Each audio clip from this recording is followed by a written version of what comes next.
أشهد أن لا إله إلا الله وحده لا شريك له وأشهد أن محمدا عبده ورسوله أما بعد فأعوذ بالله من الشيطان الرجيم بسم الله الرحمن الرحیم۔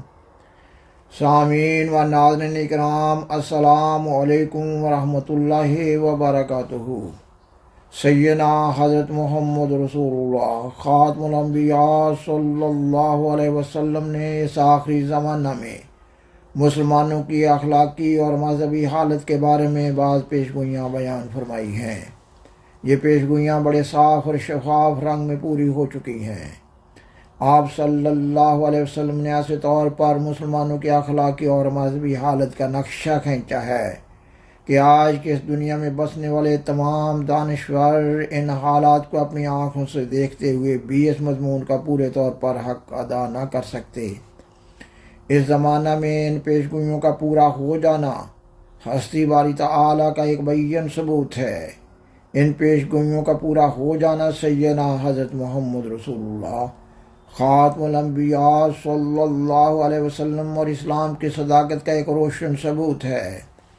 مگر بدقسمتی کی بات ہے کہ احمدیت مخالف علماء احمدیت کی مخالفت اور دشمنی میں سیدنا حضرت محمد رسول اللہ خاتم الانبیاء صلی اللہ علیہ وسلم کے ان پیشگوئیوں کے پورا ہونے کو بھی تخفیف اور تحقیر کی نظر سے دیکھ رہے ہیں، کیونکہ آپ صلی اللہ علیہ وسلم کے ان پیشگوئیوں کے پورا ہو جانے کا اقرار کرنے سے سیدنا حضرت مرزا غلام احمد قادیانی علیہ السلام کے دعوی امام مہدی و مسیح موعود کی پورے طور پر تصدیق ہو رہی ہے۔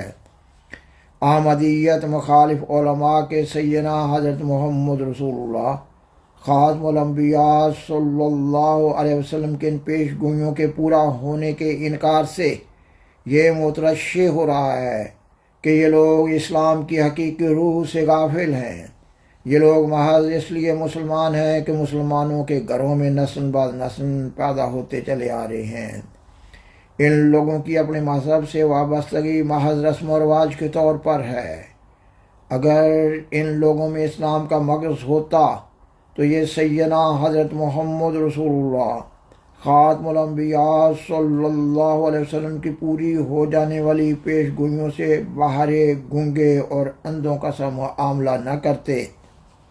مثلاً آپ صلی اللہ علیہ وسلم کی کئی ایک پیشگوئیوں میں سے اس زمانہ کے لیے ایک پیشگوئی جو حدیث کی کتاب مشکات کتاب العلم میں بیان ہوئی ہے، اس کا اردو ترجمہ پیش کیا جا رہا ہے۔ آپ صلی اللہ علیہ وسلم نے فرمایا، لوگوں پر ایسا زمانہ آئے گا جب اسلام کا صرف نام باقی رہ جائے گا اور قرآن کے صرف الفاظ باقی رہ جائیں گے۔ ان کی مسجدیں ظاہر میں تو آباد ہوں گی لیکن ہدایت کے لحاظ سے بالکل ویران ہوں گی۔ اس زمانہ کے لوگوں کے علماء آسمان کے نیچے بدترین مخلوق ہوں گے، انہی میں سے فتنے نکلیں گے اور انہی میں واپس جائیں گے۔ سامعین و ناظرین کرام، خدا را سوچیں کہ کیا اس حدیث کی ہر شق انتہائی کمال صفائی سے پوری ہو رہی ہے یا نہیں؟ اس حدیث کی ہر شق کا پورا ہو جانا محتاج ثبوت و دلیل نہ ہے۔ مسلم دنیا کی حالت خود اس کا منہ بولتا ثبوت ہے۔ 13ویں صدی ہجری سے مسلمان دانشور اس حالت کا برملا اعتراف کرتے چلے آ رہے ہیں۔ طوالت کے خوف سے مسلمان دانشوروں کی عبارتوں سے بطور نمونہ معدود چند حوالہ جات کا ذکر بھی نہیں کیا جا سکتا۔ مثلاً مولانا الطاف حسین خالی نے 1879 میں اپنی مشہور مسدس میں لکھا، رہا دین باقی نہ اسلام باقی، ایک اسلام کا رہ گیا نام باقی۔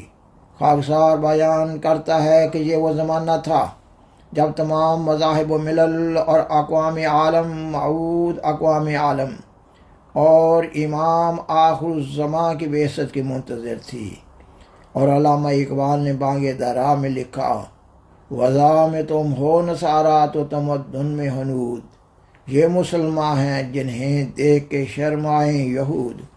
خاکسار نے بیان کیا کہ 13ویں صدی ہجری سے مسلمان دانشور مسلمانوں کی حالت زار کا برملا اعتراف کرتے چلے آ رہے ہیں۔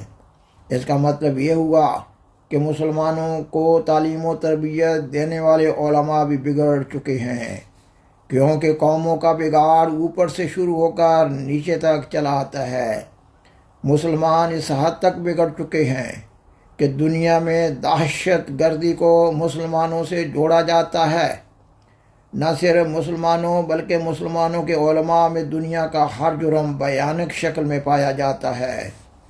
ان حقائق کی روشنی میں کوئی وجہ نہیں ہے کہ سیدنا حضرت محمد رسول اللہ خاتم الانبیاء صلی اللہ علیہ وسلم کی اس بات پر پورے طور پر یقین نہ کر لیا جائے کہ اس وقت کے لوگوں کے علماء آسمان کے نیچے بدترین مخلوق ہیں۔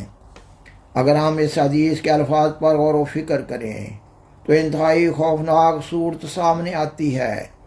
آپ صلی اللہ علیہ وسلم کی حدیث میں الفاظ ہیں کہ لوگوں پر ایسا زمانہ آئے گا۔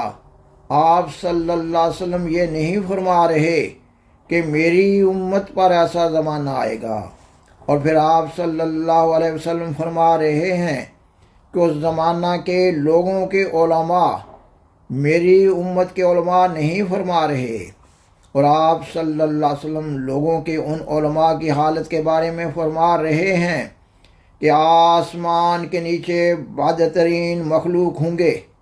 اب سوال پیدا ہوتا ہے کہ کیا اللہ تعالیٰ نے ایسی حالت پیدا ہونے پر اپنی طرف سے اس آخری زمانہ کے لوگوں کی اصلاح کا کوئی انتظام کرنا تھا یا نہیں؟ سیدنا حضرت محمد رسول اللہ خاتم الانبیاء صلی اللہ علیہ وسلم نے اللہ تعالیٰ کے بتانے سے پیشگوئی فرمائی کہ ایسے حالات میں امام مہدی و مسیح موعود کا نزول ہوگا۔ امت محمدیہ کے بعد بزرگان سلف نے القائے ربانی کے تحت امام مہدی و مسیح موعود کے زمانہ سے متعلق بعض خبریں دی ہیں۔ مثلا حضرت مجدد علیہ ثانی رحم اللہ تعالیٰ کی کتاب مبدأ و معاد کے صفحہ 28 پر جو عبارت ہے اس کا ترجمہ یہ ہے کہ امام مہدی کے وقت حقیقت محمدی کا نام حقیقت احمدی ہو جائے گا، اور سرتاج الصوفیاء شیخ محی الدین ابن عربی رحم اللہ تعالیٰ کی عربی کتاب فتوحات مکیہ جلد صفحہ 242 پر جو عبارت ہے اس کا ترجمہ یہ ہے، جب امام مہدی علیہ السلام کا ظہور ہوگا تو بڑے بڑے علماء اس کے کھلے کھلے دشمن ہوں گے، کیونکہ اگر وہ مہدی کو مان لیں تو ان کی عوام پر برتری اور ان پر امتیاز باقی نہ رہے گا۔ سامعین و ناظرین کرام، مذکورہ حدیث کے اس مضمون اور حضرت مجدد الفسانی رحم اللہ تعالیٰ اور حضرت شیخ محی الدین ابن عربی رحم اللہ تعالیٰ کے اقوال کی روشنی میں سیدنا حضرت مرزا غلام احمد قادیانی علیہ السلام کے دعوی امام مہدی و مسیح موعود کی صداقت اور موجودہ زمانہ کے مسلمانوں اور ان کے علماء کی حالت زار اور ان کی احمدیت سے دشمنی اور مخالفت کو سمجھنا آسان ہو جاتا ہے۔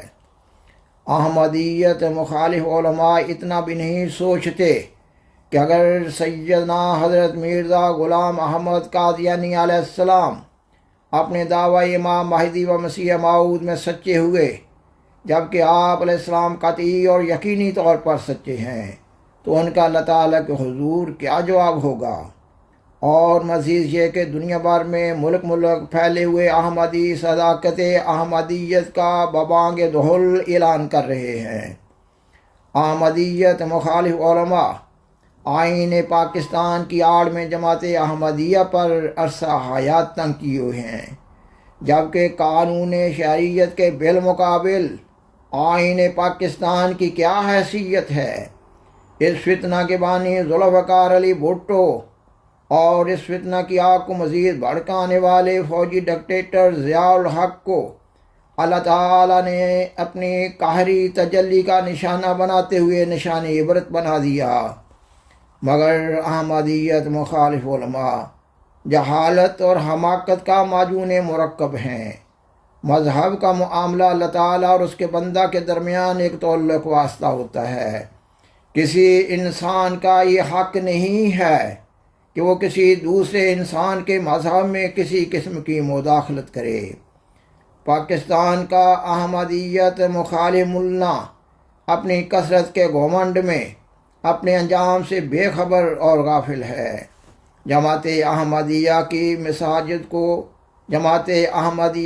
مساجد کو مسمار کر رہا ہے، محراب اور منبر کو گرا رہا ہے، مسجدوں سے کلمہ طیبہ اور قبروں کے کتبوں سے اللہ تعالیٰ کا نام اور دعائیہ کلمات مٹا رہا ہے، اور وہ اللہ تعالیٰ کی قہری تجلی کا نشانہ بننے والے دشمن احمدیت کے بد انجام سے عبرت حاصل نہیں کر رہا۔